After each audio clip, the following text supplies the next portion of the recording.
Today's episode is brought to you by the Daily Gardener Friday newsletter. You can sign up for the newsletter over at thedailygardener.org. Hi there, and welcome to The Daily Gardener, a podcast featuring garden history and literature. I'm Jennifer Ebling, and today is February 16th. Today in garden history, back in 1911, Marie Clark Taylor, the American botanist, was born. In 1941, she became the first woman to earn a PhD in botany from Fordham University. She spent her career at Howard University, becoming a beloved professor and mentor. Marie herself taught biology at Cardozo High School in Washington, D.C. early in her career, and at Howard, she was passionate about training future generations of science teachers. And every summer, her Summer Science Institute trained high school teachers to become better at teaching biology. Today, an auditorium at Howard University is named in her honor, Marie Clark Taylor.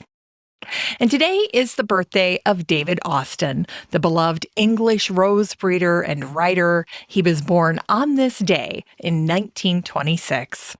His technique was to breed roses with the best of both the old and new roses, blending the charm and fragrance of heirloom roses and the repeat blooms and color options of modern roses. To his excellent staff, David Austin was known simply as Mr. A. David died in December of 2018 at the age of 92. And today, David Austin Roses is run by his son David and his grandson Richard. His niece is landscape architect, journalist, and radio personality Bunny Guinness. And in case you're wondering, her mother was David's sister.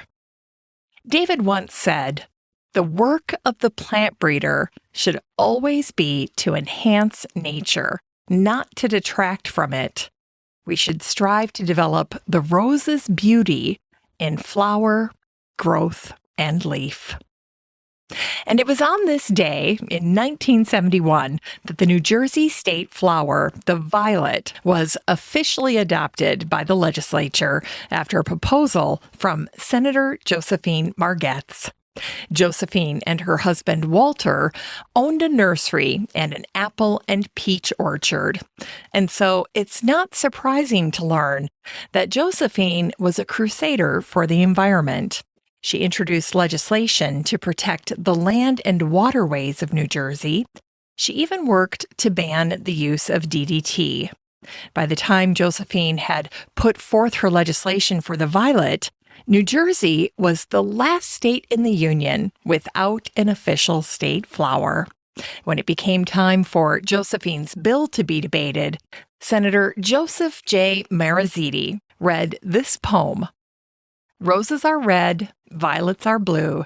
If you vote for this bill, Mrs. Margetts will love you." In the end, Josephine's legislation was passed 30-1. The sole dissenting vote was Senator Frank Guarini. He told the press, "I'm a marigold man." As Josephine no doubt knew, violets are spring flowers. They've been around for a long time. Even the ancient Greeks loved violets. In floriography, or the language of flowers, the violet's heart-shaped leaves reveal their meaning: affection, love, faith, and dignity. And the color of violets adds another layer of meaning.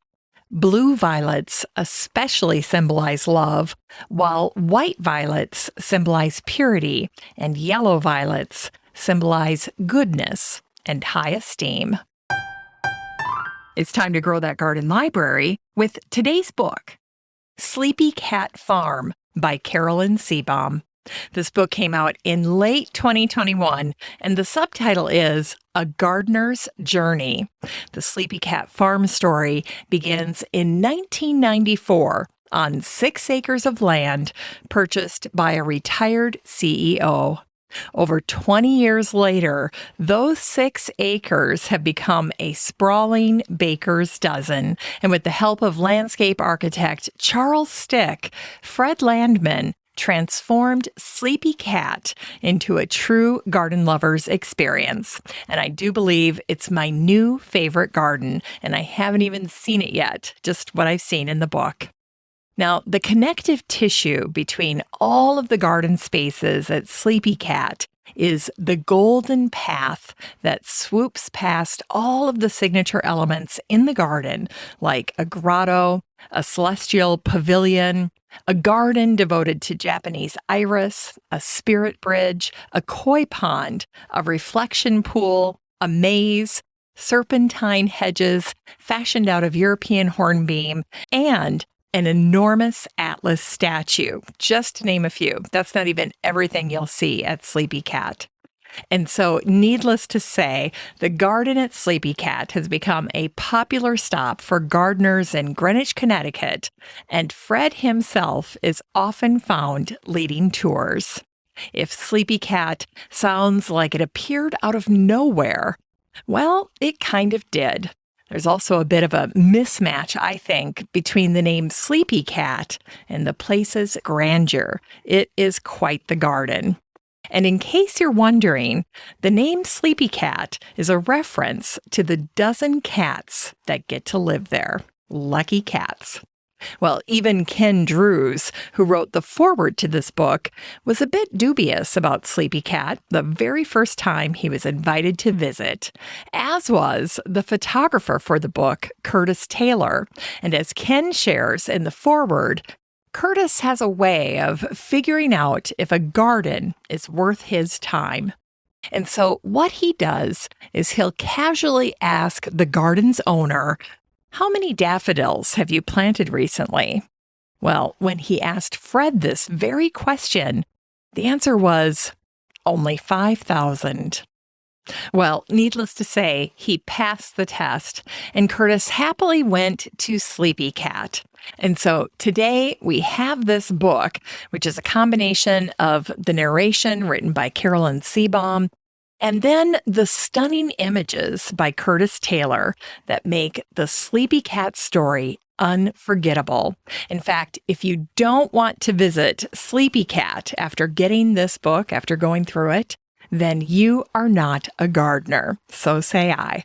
This book is 192 pages of a garden transformation that would make Beatrix Farrand smile.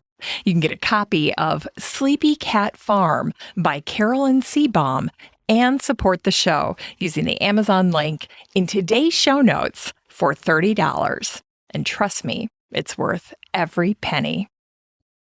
Finally, here's today's Botanic Spark that features Elizabeth Gilbert.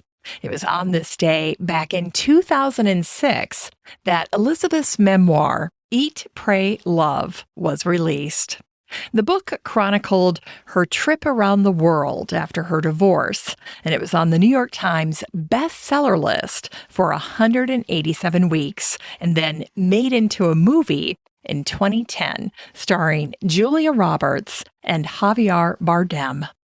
Now, in the book, there's this wonderful passage about zucchini blossoms, and I thought I would end the show today by sharing this with you. And just to set the stage, she's at a restaurant when they bring her these zucchini blossoms. Here's what she wrote. Then there was a pop surprise bonus side order brought over by the waitress for free.